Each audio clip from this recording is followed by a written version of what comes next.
Bueno, me alegra que toquemos ahora la figura de Parménides, puesto que con Parménides se funda una nueva manera de pensar, un nuevo sistema de pensamiento con, con unas reflexiones un tanto mucho más trascendentales, unas reflexiones que superan lo sensible, que superan lo empírico y que van a fundar la ontología, la pregunta por el ser en cuanto ser.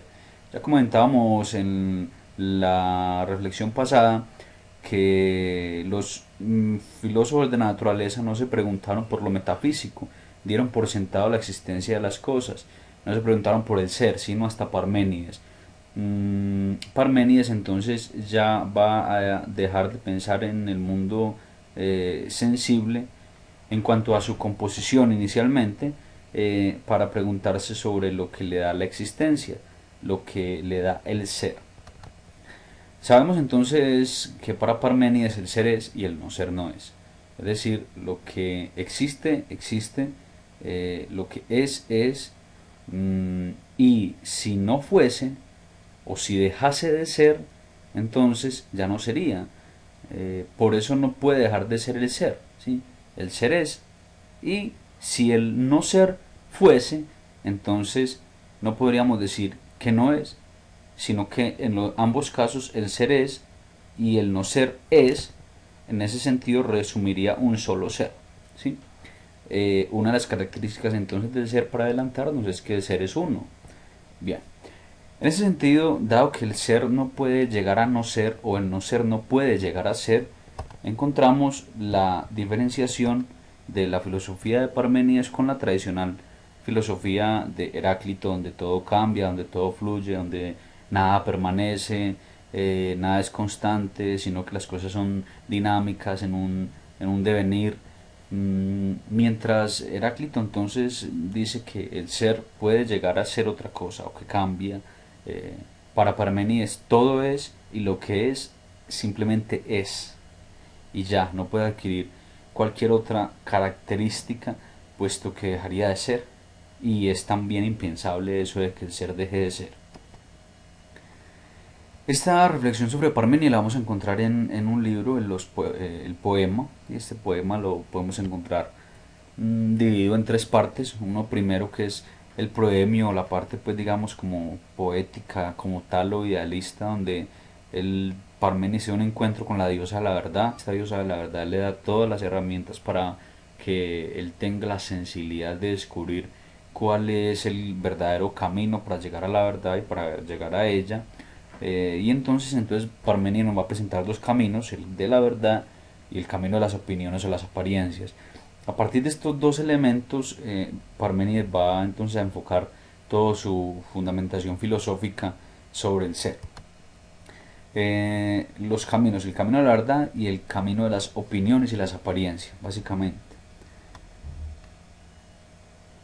El camino de la verdad, diríamos grosso modo, es el camino de los inmortales, de los filósofos, es el camino de la razón, es decir, es el camino de quien ya se ha dado cuenta de que las cosas sensibles no son suficientes para explicar el mundo, para explicar la realidad, y que es necesario ir más allá a partir de o mediante la razón. Ese es el camino que deberían llegar a tener los filósofos. ¿Sí? Aquí también se funda un principio que podríamos detectarlo luego en Platón, y es que supera el mundo sensible diciendo que las apariencias son ilusiones. Vamos a ver el segundo camino. Y en el mundo sensible de Platón, y sí, que para Platón el mundo real es el mundo de las ideas. Efectivamente, el camino de la verdad, aquí en este caso no es el camino de las ideas, pero lo que nos dice que el camino de la verdad no se queda solo en el mundo sensible, que es el que a Platón le aparece como sombras, a Parmenides le va a aparecer como ilusiones. ¿Sí?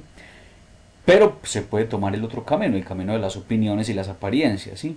Que es el camino de los hombres normales, corrientes, regulares o que no son filósofos, ¿sí? De los hombres que se dejan simplemente impresionar por lo que aparece sensible, por lo que aparece como fenomenológico, ¿sí? Lo que está en el mundo natural, y que la simple explicación estaría dada a partir de los hechos empíricos. Y entonces Parménides clasifica a todos los filósofos jónicos de la naturaleza, los previos a él, como filósofos digamos, que se dejan llevar o que están en el camino de las opiniones y las apariencias. Son opiniones que están en el plano de lo subjetivo totalmente. Aquí se va a fundar entonces también elementos para hablar de objetividad y de subjetividad, de mundo sensible o de mundo ideal, de apariencias o de verdades, de absolutismos o de nominalismos.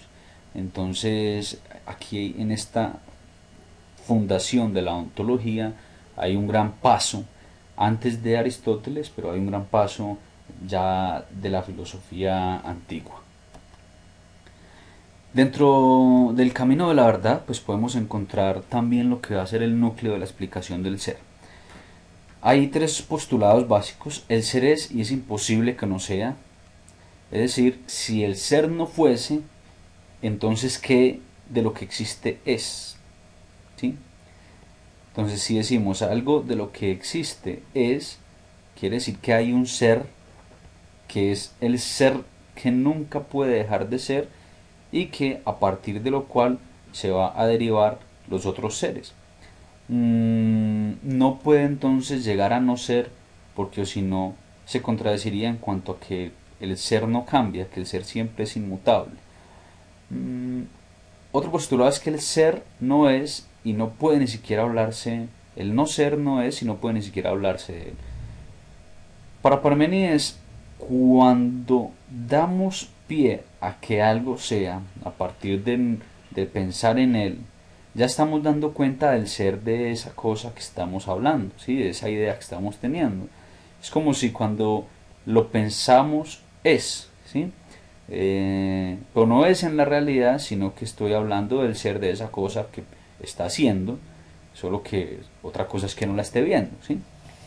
Pero si decimos el no ser no es, hasta ahí termina el debate. Cuando decimos el no ser es, le damos categoría de existencia a ese no ser, y esa categoría de existencia que aún está en las ideas, que aún está en la reflexión, ¿sí? en la filosofía, ¿sí? En la especulación, ya está dando indicios de las características de lo que puede ser el ser de esa cosa que no es. ¿Sí? Entonces, para Parmenides, lo que es, y de eso podemos hablar porque es. Lo que no es, simplemente no es. Y ya. O si no, habría una contradicción. Si el no ser llegase a ser en algún momento, entonces tendríamos que hablar necesariamente de un solo ser. Entonces excluiría el no ser automáticamente. Dentro de ese postulado de que el no ser no es, ¿sí? Hay entonces algunos elementos eh, para que Parménides pueda fundamentar que el ser es. Entonces dice, hay solamente un ser, ¿sí? No puede llegar a haber un ser dividido, es decir, un no ser por un lado que existe y un ser por otro lado que sí existe. Si estos dos existiesen, entonces también existiría una división que sería mayor a los dos seres. Ahora, estos dos seres divididos existirían en el marco o en el espacio de otro ser mucho mayor, que sí sería. Entonces ese tomaría el atributo de ser. En ese sentido, dice Parmenides, solamente hay un ser, el ser es uno. Aristóteles va a retomar también el ser es uno y Santo Tomás va a retomar también el ser es uno. No puede estar dividido, el ser es uno. Ahora, el ser es eterno. Si tiene principio es contrario al no ser y el no ser no existe. Es decir, si el ser antes no era, quiere decir que lo que existía era el no ser. Pero como el no ser no puede ser, ¿sí?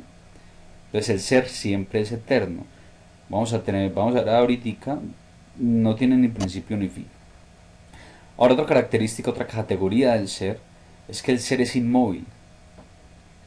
Si se moviese sería dentro de otro ser. Es decir, imagínense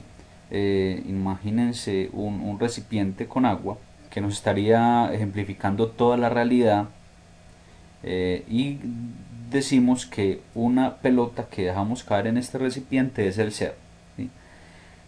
Si esta pelota empieza a moverse, estaríamos diciendo, bueno, el ser se está moviendo. ¿Sí? Ahora, ¿dónde se está moviendo? En medio de la realidad. ¿Qué sería esa realidad? Otro ser. ¿Sí? Entonces decimos, el ser se mueve dentro de otro ser. Ahora, ese otro ser que es la realidad, decimos que se está moviendo sobre qué, sobre la mesa. Bueno, Entonces la mesa es el ser, pero no, la mesa se estaría moviendo encima del piso. Entonces el piso sería el otro ser.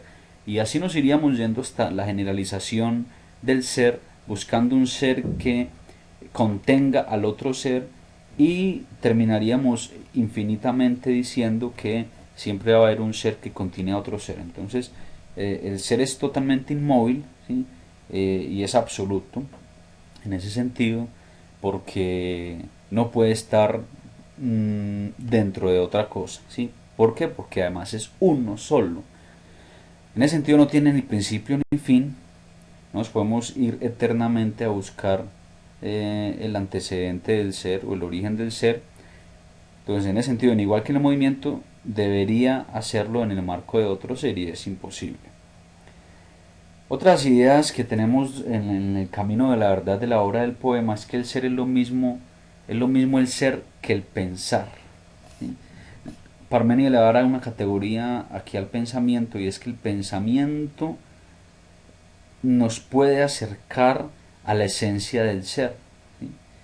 Aquí se va a fundar también el hecho de que todo el pensamiento clásico gira en torno también al conocimiento. Podemos conocer las cosas, ¿sí? Y las cosas que conocemos son. Ahora, ese conocimiento es verdadero. Va a partir de aquí, de que el pensamiento como tal, esa búsqueda de la verdad, de esa sabiduría que Parmenides nos presenta, pues va a tener ya una categoría de ser, ¿sí?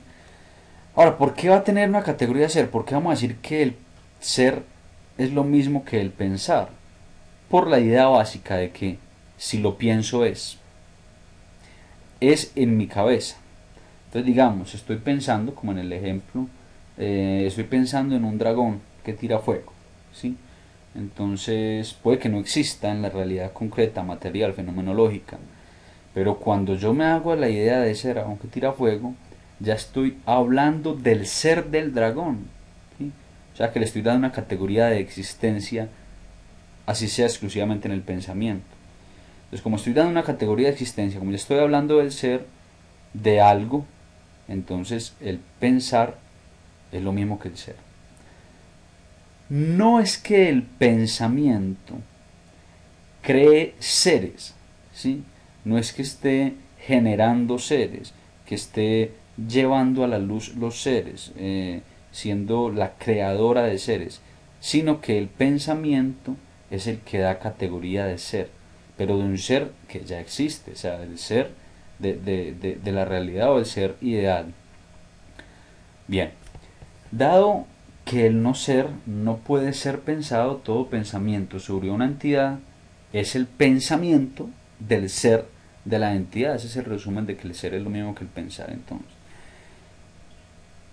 como no se puede decir que algo no es, ¿sí? Algo no puede ser pensado, cuando pensamos en él, ¿cierto?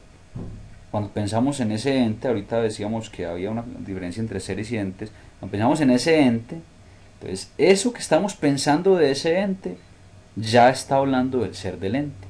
Ahora entonces, habría que preguntarse, cuando hablamos del no ser, hablar de ese no ser ya nos está dando una característica del ser de esa entidad. Entonces tendríamos que decir, es que el no ser no es tampoco una entidad, porque si fuese una entidad tendría que existir en el mundo sensible, ¿sí? Ahora, no necesariamente tiene que existir en el mundo sensible, porque entonces me dirían, bueno, entonces si tiene que existir en el mundo sensible, muéstrame el dragón que tira fuego. Pero yo le diría, sí le puedo representar en el mundo sensible el dragón que tira fuego, ¿sí? Ahora, represénteme el no ser en el mundo sensible. Cuando usted llegue a representarme el no ser en el mundo sensible, yo le puedo decir, te estás equivocando al demostrarme la existencia del no ser, porque precisamente la característica del no ser es que no es, ¿sí? Entonces directamente nos volvemos a pisar la cola diciendo que el ser podría existir paralelo al no ser, y que el no ser también es. Cuando decimos la nada existe, ya los idealistas nos dijeron, es simplemente una categoría ideal, pero nunca puede llegar a ser el no ser. Bien, En ese sentido nos encontramos básicamente con dos preguntas o dos interpretaciones del ser. Una interpretación tautológica y otra interpretación sobre la existencia. Cuando decimos el ser es, estamos diciendo básicamente que la característica del ser es que es. Es una tautología, es decir, es una evidencia lógica e inmediata donde la pregunta se responde con el mismo interrogante, es decir, amarillo es amarillo. ¿Qué es lo rojo? Pues lo rojo. ¿O qué es lo blanco? Lo blanco. Es tautológico. Podemos interpretar a Parménides a partir de allí. Entonces, el ser es. O podemos interpretarlo a partir de la existencia. De que Parménides no está diciendo que una característica del ser es que es, y esa es su única característica, sino que estamos diciendo que el ser puede llegar a ser, es más, es. Entonces, por un lado tenemos el ser, ¿cómo es? Negro, rojo, alto, grande, gordo. No, el ser es tautología. Ahora, en cuanto a existencia, el ser, ¿existe o no existe? Parménides va a decir, el ser es, o sea, el ser sí existe. Entonces pueden haber dos interpretaciones frente al tema del ser es y el no ser no es. ¿Sí? Ahora, en ese sentido, frente a al cuestionamiento entonces que nos está planteando Carlos Alberto, el ser en Parménides es la esencia o la existencia. Entonces, dependiendo de la respuesta que estemos dando con Parménides, si es tautológica o si es sobre la existencia, podríamos responder entonces. Vamos a la idea sobre el pensamiento. Si el ser es el pensamiento, si el pensamiento es el ser, podríamos decir, el ser en Parménides es la esencia. ¿Sí? ¿Por qué? Porque cuando hablamos de la cosa pensada, estamos hablando del ser de la cosa pensada.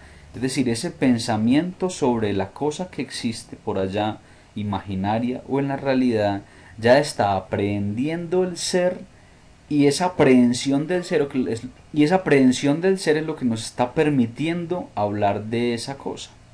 ¿Sí?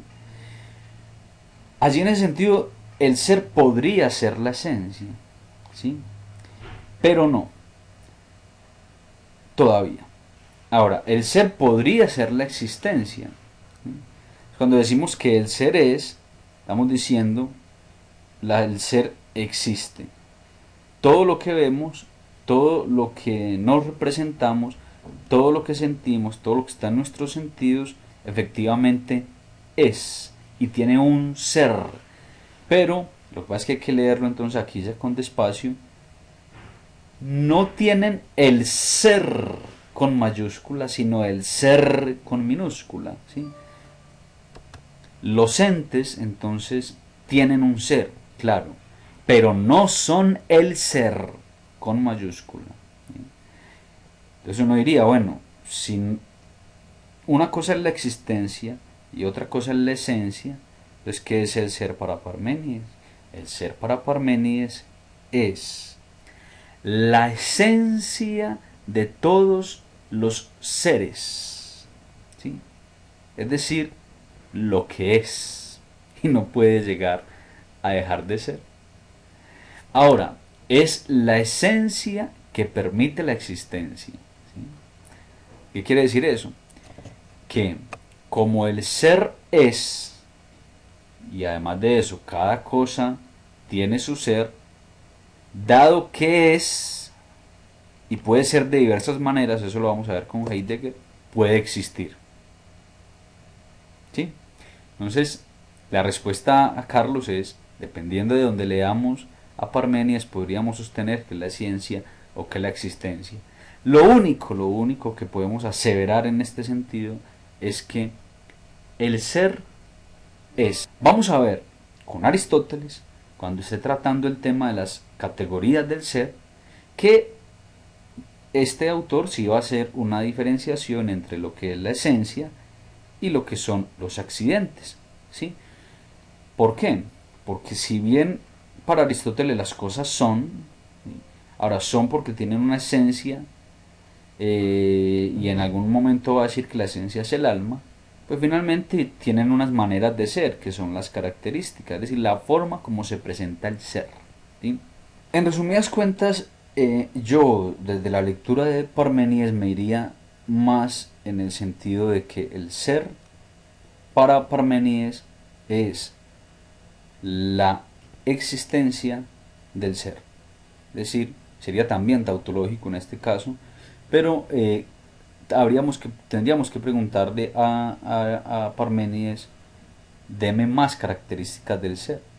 Ya nos dijo, es uno, es inmortal, eh, es verdadero, no tiene principio ni fin, ¿sí? Aristóteles luego va a decir características del ser, uno, bueno y verdadero. Santo Tomás luego va a decir es uno, bueno, verdadero y bello. Pero ¿de qué ser están hablando estos señores cuando lo ponen en mayúscula? De un ser absoluto, ¿sí?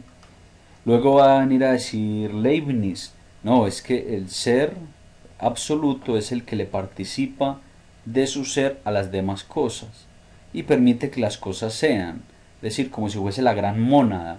Esta afirmación también la podemos encontrar un poco en la primera parte del poema de Parménides, y ahí se dice en muchas ocasiones que Parménides entonces viene de la escuela de Anaxímenes, cuando habla de ciertas mónadas de que estar en el aire, y habla de cierto apeiron constitutivo de la realidad.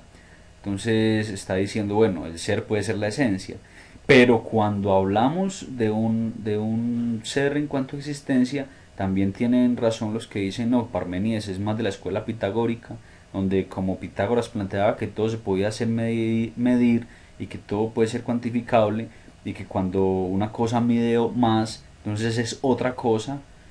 Podemos decir que el ser en Parmenides es la existencia, ¿sí? En resumidas cuentas, nos podríamos quedar en ese debate. Y este debate ya hay dos lecturas, desde la tautología o de la existencia, eh, y no hay una conclusión, digamos, asertiva. En ese sentido, lo que podríamos decir es que para Parménides el ser es lo que es, no en cuanto entes particulares, sino en cuanto verdad. La verdad es, y esa es la que debemos buscar. Seguimos en el debate. Muchos éxitos.